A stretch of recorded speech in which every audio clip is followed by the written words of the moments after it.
Hey, what now? Was it funny what I said? You can't make sure they don't look at the car. What you said? It was like, I'm in the middle of writing something and you're creating havoc. It's not your car, mate. Hey, you know what's funny though? Got the best conditions. What's the story there? Just mixed up, shook up by the time I bloody get together.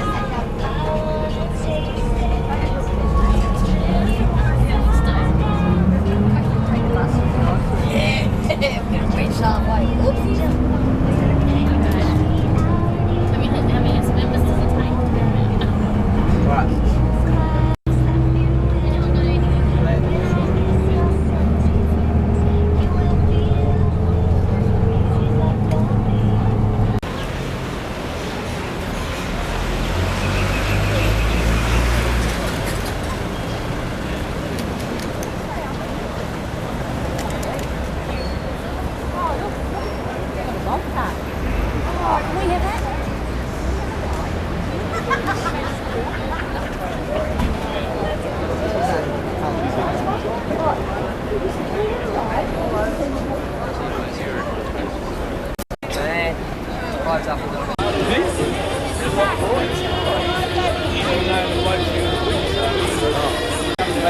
I tell you what, never again. I don't know what we've done to you, but you deserve that.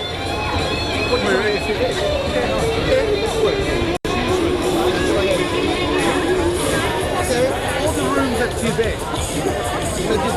They brought one in. And whatever we've done to you, I have to pay the fee.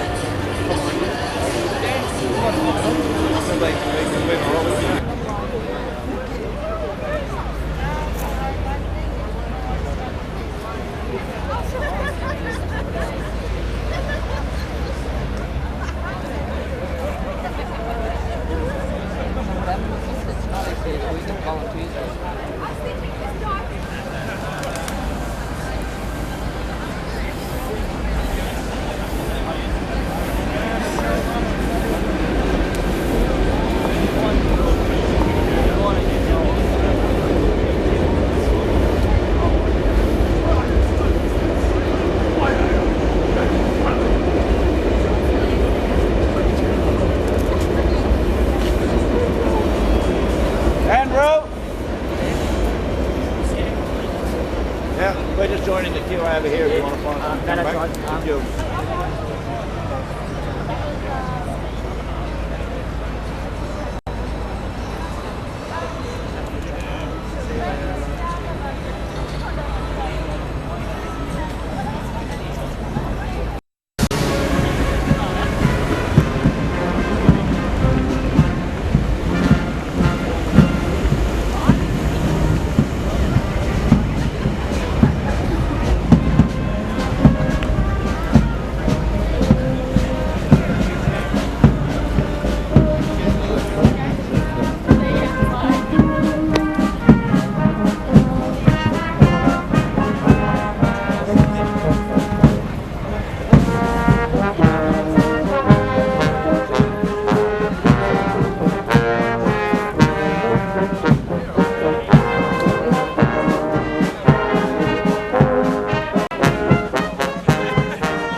Greg. Greg, go take photos somewhere else, or else, you know something? You mightn't get back on the bus to get home, you little asshole. Get off.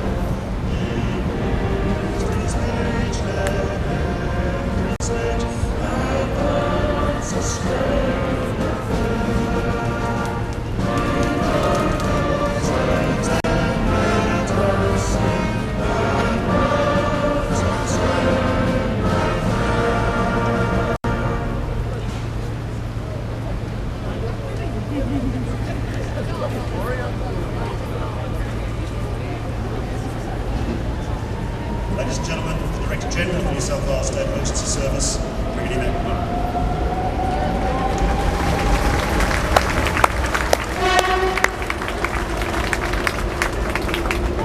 Volunteers and staff of the State Emergency Service, what a fabulous sight. This does my heart a great deal of good. It's my duty today, my very, very pleasant duty, to welcome our special guests. Firstly, Their Excellencies, the Governor-General of the Commonwealth of Australia, Major General Michael Jeffrey and Mrs Marlena Jeffrey, our Premier, the Honourable Maurice Biema, and our boss, the Honourable Tony Kelly, Minister for Emergency Services. Now, before I ask the Governor-General to address us all this morning, I'd just like to take the opportunity to just ensure that you're all aware that what we're doing today is something very special, but there's been a very special team putting it all together. And I would just like to recognise the efforts of that special team. Our Deputy Director General, Greg Slater, has led the group. They've been tremendously supported by Pat Johnson from Sydney Southern Division, Lauren Kerry from Cogra Unit, Peter Naylor from Mount Druitt Unit, Greg Mooney from Sydney Northern Division, Jean Kayak from Mossman, and backroom girl has been Liz Troiani, working out of State Headquarters. And on your behalf, I'd just like to say to all of them, well done, and give them a bit of a clap. Special. And it certainly goes with that wonderful word that we have, that we are very proud to be SES members. And I would just like to say now, I am very proud to ask our Governor-General, Major General Jeffrey, to address us. So.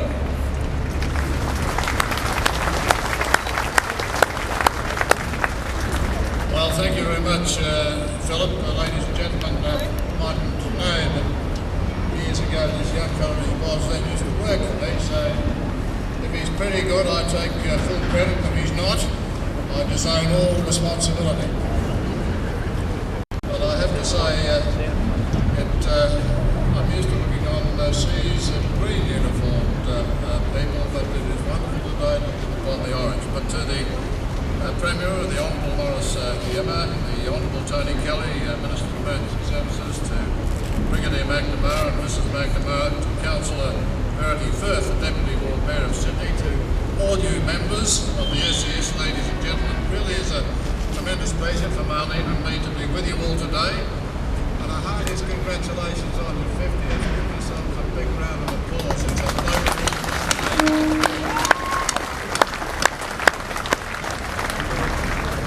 As you know better than I, you comprise 10,000 magnificent volunteers in this state. You're divided into about 231 units and have affiliated to you the Royal Volunteer Coastal Patrol, the Australian Volunteer Coast Guard Association, and very importantly, I think, the Wireless Institute Civil Emergency on that network.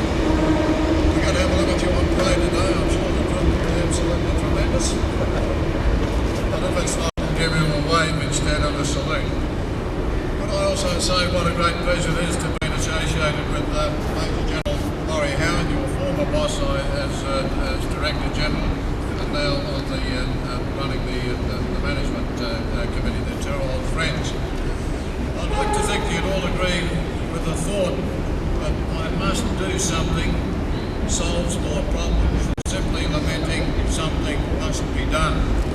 This attitude of getting in and helping without necessarily being asked has been a feature of Australian life going back to our Indigenous communities and their close system of kinship. And from the first days of European settlement in this country, a sense of looking out for one another has provided the glue for successful and cohesive community life. And where does this sense of service come from? It seems to me, in part, it emanates from the land, the harsh Australian environment and climate, elements that in our adapting to and managing of have required nous, courage, self-reliance, and the capacity to make best use of available resources. Well, to you ladies and gentlemen of the SES, it is your readiness to lend a helping hand to your communities as SES volunteers that not just the state, but the whole nation admires and prizes so greatly. And I would be surprised if many other countries can match the voluntary community participation levels we achieve in Australia. Some 4.3 million citizens giving around 3.5 hours service a week to a wide range of worthy causes. 10,000, of course, of those volunteers comprise you all. And what a remarkable effort. And what are some of the day-to-day realities included in that effort? Well, of course, the intense training that you've got to undergo, the learning of new skills and mastering new technologies, coping with the trauma and frequent danger of rescue work at accident sites on lonely country roads, in fire-ravaged houses and in forests, in storm-swept streets, in heavy seas and on our waterways, and in times of significant disaster, not knowing how long before returning home to your own loved ones. And I guess you feel the immense satisfaction of finding a missing child or locating a piece of forensic evidence, of being sensitive to people's concerns and distress when implementing evacuation procedures, and sharing the load when taking on the less glamorous duties, cooking the meals, cleaning the immersion areas, doing the late night radio watch and so on. We've been witness in this country to your magnificent service throughout thousands of crises, including the Newcastle earthquake in '89, the Thredbo landslide in '97, and a number of you who came to support the SES and the ACT bushfires of 2003, and in significant training programs such as Exercise Explorer at Holsworthy last year. The term "a well-oiled machine" is not an inappropriate one in respect to your organisation. Voluntary service complemented by capable managers and planners, highly skilled in implementing strategies to cope with natural and other disasters. Whilst Australian communities, I believe, recognise the worth of volunteers at a particular point in time, especially during floods and fires and cyclones, perhaps there's not a deep enough appreciation of the impact of your work, especially on your families and loved ones, including the need to adequately juggle family responsibilities with your voluntary work.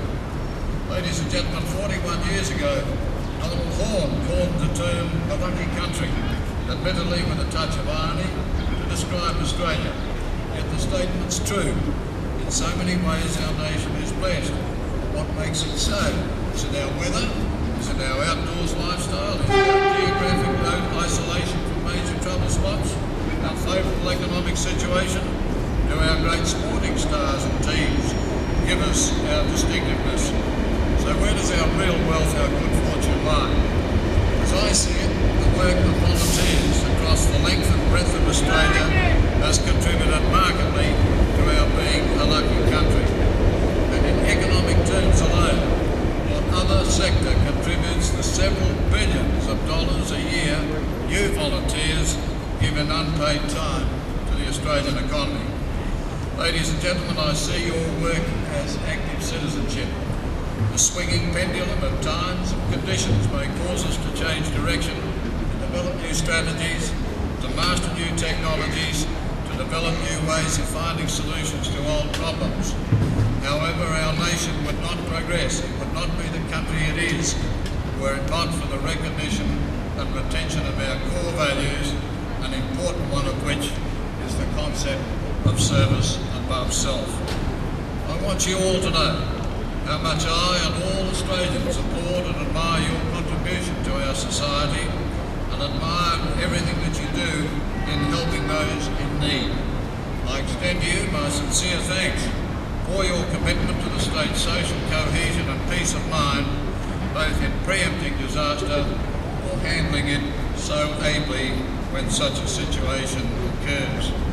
Congratulations on the 50th anniversary of the founding of the SES in New South Wales. Your magnificent service as volunteers, managers, planners and supporters has set a wonderful example for the next 50. Well done to you all and good luck for the future. Thank you very much indeed.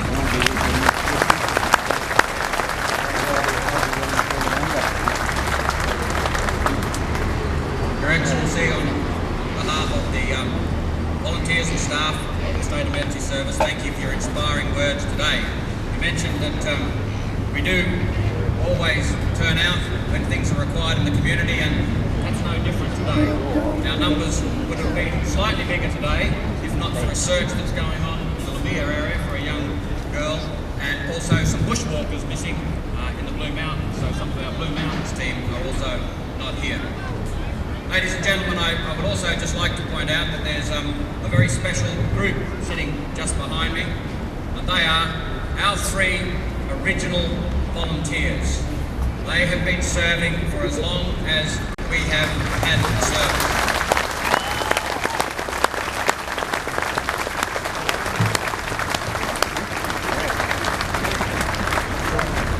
Oliver Landley from Aberdeen Unit, Burt the controller of Broadwater Unit, and Elmer Noble from the Moree Unit. And it's great that they're here with us today, and they'll have pride of place in our parade this morning.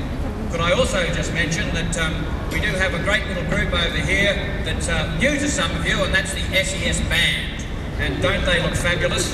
And I'd certainly like to say well done to them.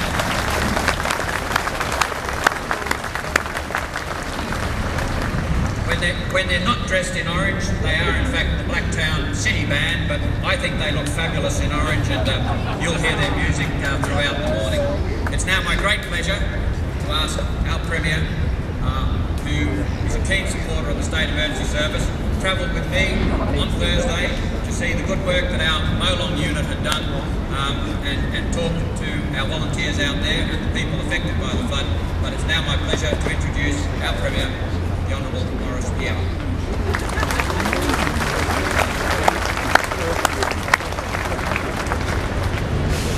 Your Excellency Major General Jeffrey, Mrs Jeffrey, my ministerial colleague Tony Kelly, the Minister for Emergency Services.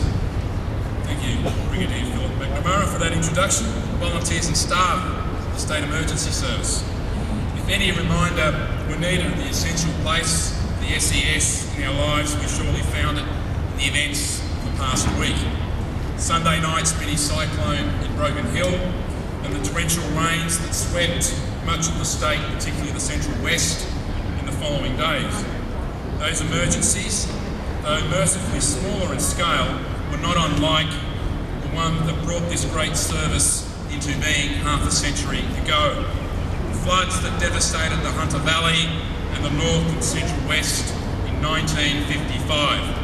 One of the nation's worst natural disasters, causing almost $2 billion worth of damage, taking 25 lives and flooding more than 20,000 homes. It is sadly fitting that your great service, born of that terrible disaster, should be fighting new battles in the very week that we commemorate the founding of the SES. A golden anniversary, proud milestone in every week that we have celebrated this outstanding achievement, and particularly the 3 foundation members that Philip paid tribute to earlier. Oliver Landley from the Aberdeen Unit, Elmer Noble from the North West Division, and Mr Burt Broadwater. And they deserve another round of applause.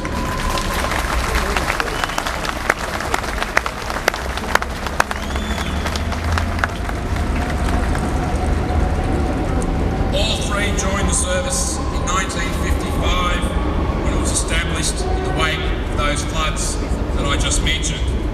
And these three men's stories are the story of the SES. From that disaster onwards, they've witnessed many of the calamities to strike the state over the 5 decades.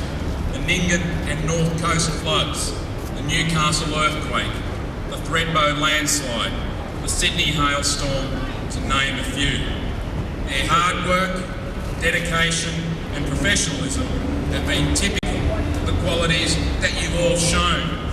I'm always struck by the good cheer and the strong community spirit of our state emergency services. It's that spirit which defines our volunteer services. Volunteers like John Chapman from the Broken Hill unit, who ignored damage to his own home and put his community first to join his unit on the storm and the operation of Sunday night. The members of the Dubbo unit and the members of Sydney South, who dropped everything to also head for Broken Hill. And the division controllers from Sydney Northern and the North West, who travelled to assist with the flood operations. It's the best of Australian spirit, pitching in to lend a hand to someone in trouble and doing it for no reward other than the thanks of those that you've helped. On Thursday morning, as Philip mentioned, we went to Molong to inspect the damage and to see the recovery operations, and also to thank the emergency service workers on behalf of the people of New South Wales. Everyone that I met in Molong had nothing but praise for the efforts of the SES personnel. The floodwaters had receded and the clean-up was well underway. But your members are still out there helping, still lending a hand to residents and businesses who had suffered significant damage in those floods. And they had nothing but praise for your dedication and selflessness. And that's the difference that the SES makes. It wasn't like that in February of 1955, when communities struggled valiantly to help themselves because there was no organised emergency service to take control. That's why the government of the day recognised the need for such an organisation to help communities in their hour of need. And that was the genesis of the SES. Much has changed in the world in that intervening half-century. The terrible threat of global terrorism means we face new and different challenges today. Climate change and the greenhouse effect will add to your workload by increasing the likelihood of floods, storms and natural disasters. And that's why we back you and support you with the resources and the infrastructure needed for you to do your outstanding job and help those communities when they're in times of need. The summer bushfire season is almost upon us, and it'll test you and provide challenges for you. But we know that you'll come through those challenges, you'll meet those tests, because that's what you've done for 50 years. That's why you've got such a proud place in the hearts of people in this state. Today is an opportunity in which we can honour you, pay tribute to you, and to say thank you for being there when the floods and the natural disasters come, and you put your own lives on the line to save others and help them in their hour of need. That's why you're so special. The only reward is a thank you. And today, it's a big thank you on behalf of a state that is ever so grateful for you just being there in times of trouble. Happy anniversary, a great 50 years. Enjoy the celebration. Thank you for the work that you do.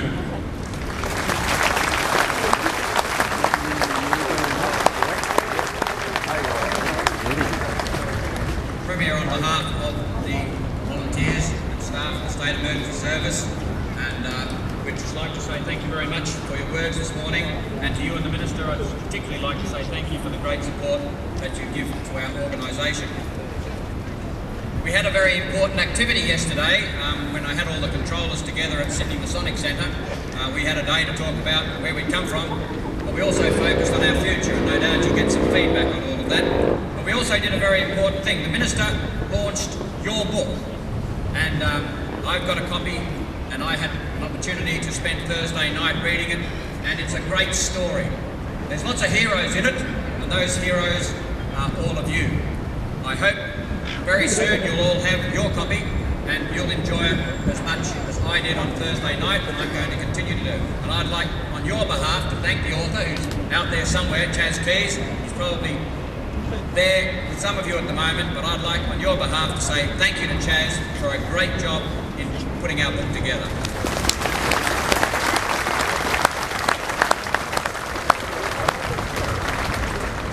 Ladies and gentlemen, I'm now going to invite our special guests to mingle with you and to spend some time having the chance to do what I do on regular occasions, and that's to go and talk to our greatest asset, which is you, the volunteers. But before I do that, there's one more thank you, and that's to all of you for being here today, because if you hadn't made the effort, then this wouldn't be such a spectacular sight, and I think you should give yourself a great round of applause. Well done.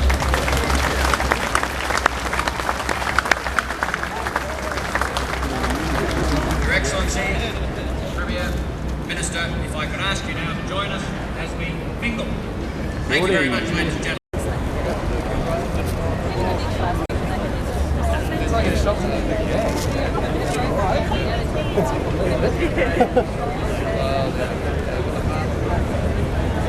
Excuse me. There you go.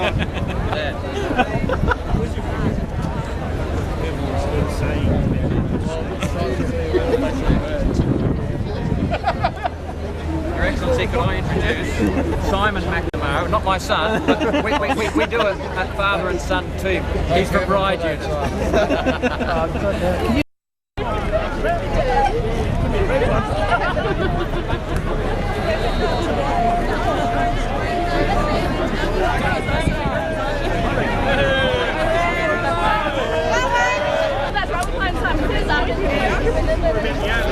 We all had the brains, we raced up there and jumped on my head, so we didn't have to put my hand up in front now. Sorry? Get that camera out of my face.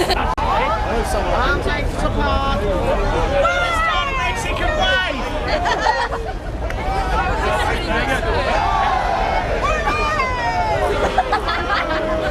Get on with it! 8 ranks across, so if you can form yourselves into 8 ranks, following the person in front.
again Sydney for the volunteers of the State Emergency Service.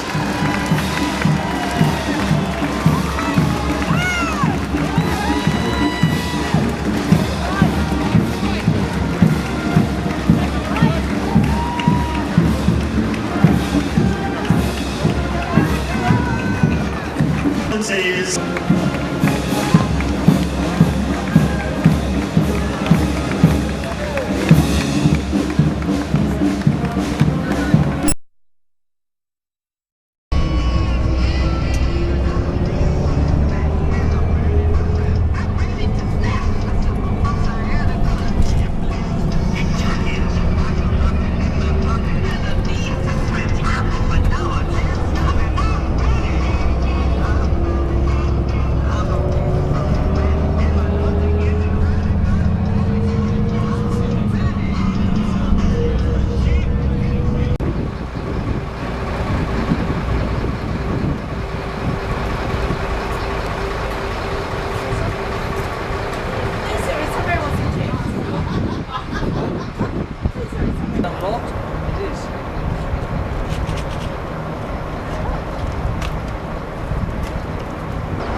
So do you have to give any kind of show?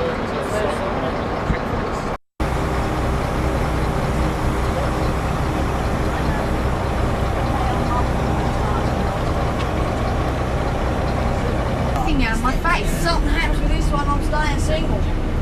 A few smart words. Nothing like being threatened. I'm just sharing a few smart words with them. I'm not that. Can you cover anywhere in the hall? Yeah. So I'll be up there. It's 4 o'clock now. I'll be up there a bit. Thank you. My jacket's.